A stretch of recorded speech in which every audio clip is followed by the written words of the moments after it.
Hi, everyone. I'm Kathy. I am one of the editors on AR's biweekly newsletter, The Signal, and I'm really excited to kick off our new video series, Coffee Break, where we take short little coffee breaks with subject matter experts that really understand the railroads. So today I'm joined by Brenda, who is our AVP of Safety and Policy Analysis within the Policy and Economics team.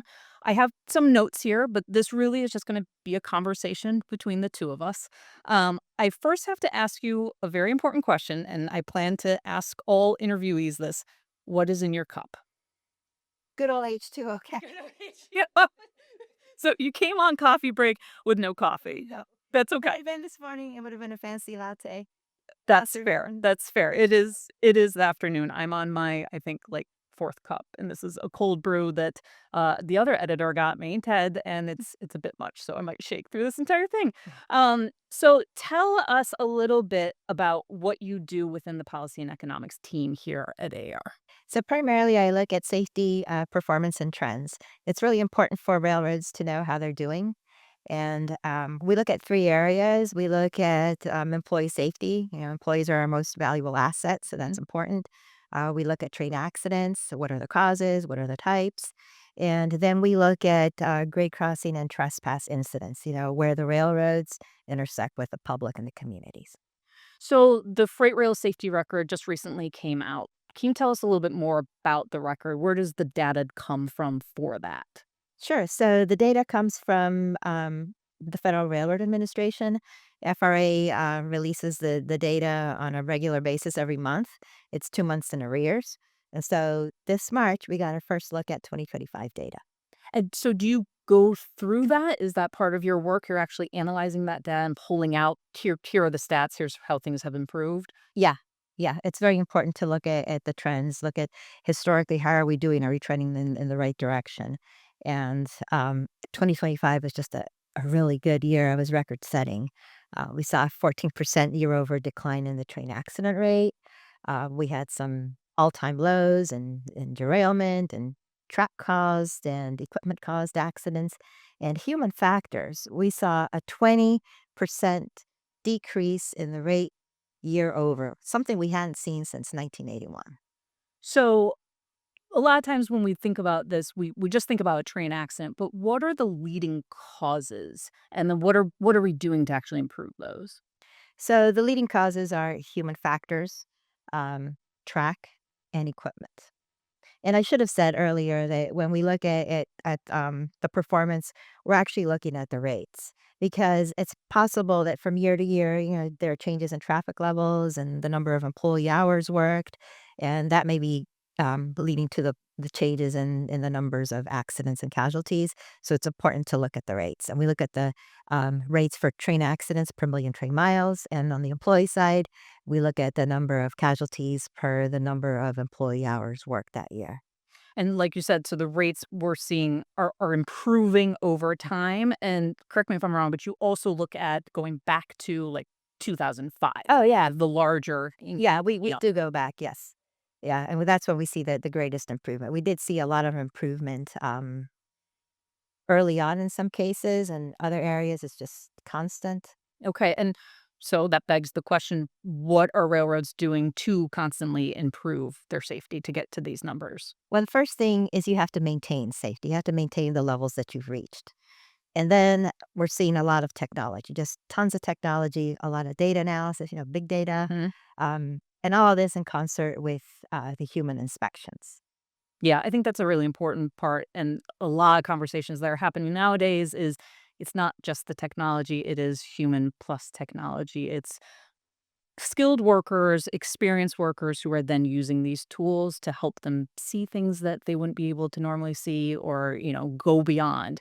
It's vice versa too, Mhm. because there are things that the machine can't see. So some things the machine can pick up, some things the human can pick up, and together we've got a better picture. Yeah. So we've got detectors that are, along the right of way that are checking the health of the equipment as it rolls by. And the same thing for track. We have automated track inspections, constantly making sure that the track's in good shape. Always before you want to catch things before they actually turn into an accident. I like the digital train inspection portals, the ones where it's basically the structure where the train is going at speed all the way through it, and you have these 360-degree cameras taking photos, and then the analysis that happens through AI, and then, the people come in and say, "Okay, we need to take this car out, we need to fix this." Yeah, I mean, that's pretty tons of cool. data. Tons of data is coming in, and as you said, the railroads are able to, take those trends and see more or less what's going on in terms of wear and tear, um, emerging issues, things like that, and then they can begin to look at their maintenance plans, and they could target, um, those things. And like you said, it's preventing problems before they arise, right? Right, exactly. So I don't think we can have this conversation without talking about when we see a derailment in the news. It's often easy to say, "Oh, this must just be happening everywhere." Can you explain derailments a little bit more? How do we define them, and where do they actually happen, and what are we doing to mitigate them? Sure, sure.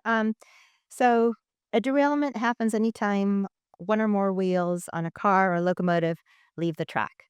And they're reportable if you have $12,600 or more in damage to track or equipment.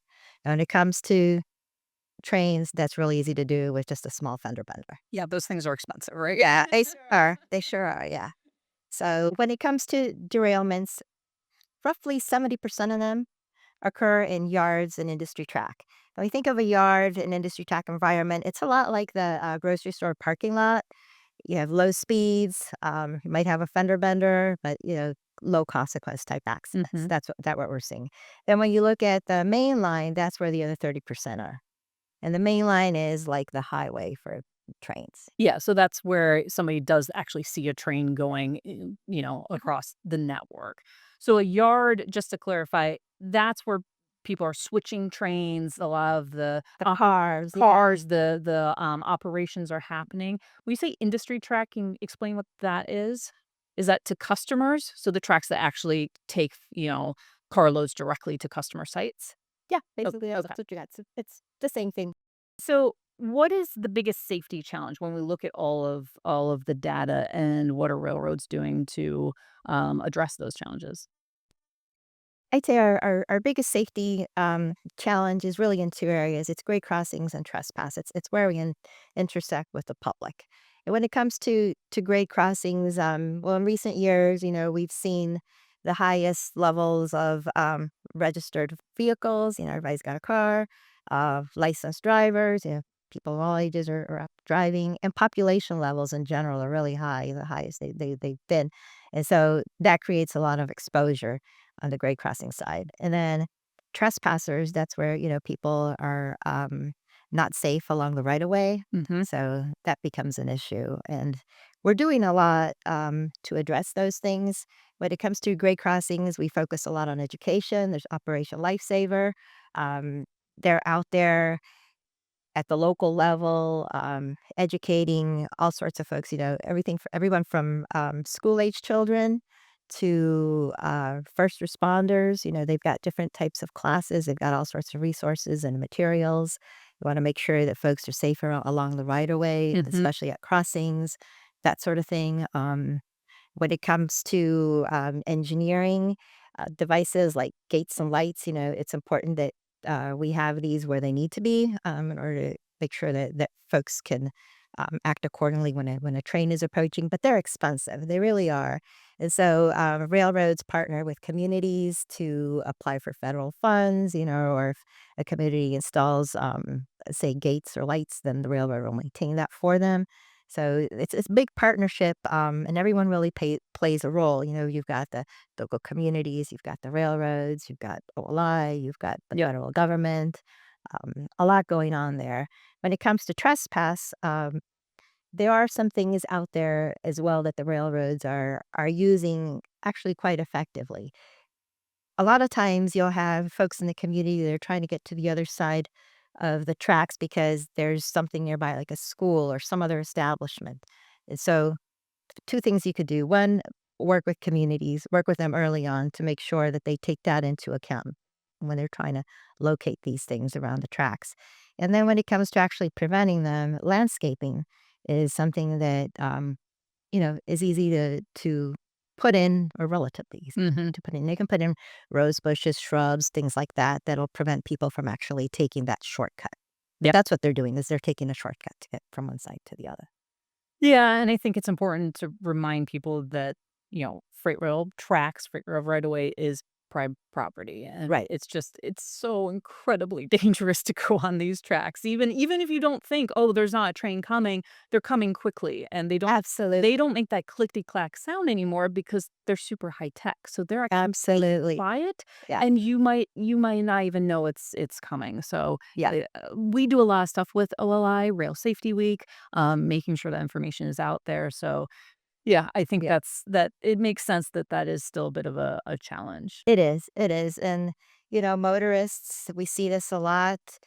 They try to beat the train. Yep. Or try to go around the gates, which They will go around the please gates don't in order do to that. try to beat the Please don't yeah, do that. yeah. Yeah. Okay. So one question to kind of wrap up our discussion here. Mhm. What is one thing about rail safety that you wish people understood more? Well, one thing I think that's important for folks to understand is that we're all in this together. There is a lot of collaboration, there's a lot of dedication from the boots on the ground to the folks in all levels of government, communities, you and I. Mhm. It really does take a lot of effort and dedication, and then when it comes to crossings and, we've been talking about data, and the statistics really don't bear out all the effort that goes into addressing crossing safety. When you look back at 2005 and you compare it to where we are today, we have seen an 11% decline in the number of public crossings that are open, and so we say the safest crossing is the one that's closed. Mhm. So that's a big accomplishment there. And then when it comes to the number of crossings, the public crossings that are out there, there's been a 43% increase in the number that are gated. That's amazing. So Yep. I think that that really is a testament to the efforts that are out there to try to address crossing safety. Okay. I just thought of just one more thing I want to ask you. So when we look at all the safety data, because there's a lot of percentages and increases and decreases year over year, 2005, what is just one that you think is the most important to pull out? So folks are always looking at the derailment rate. That's what seems to make the news. And we said earlier, the employee injury rate is at an all-time low for Class 1 railroads. Are there other ones that are at all-time lows? Sure, track is at an all-time low. Equipment is at an all-time low. Um, And that's for 2025. that's So for 2025. Yep. historic milestones.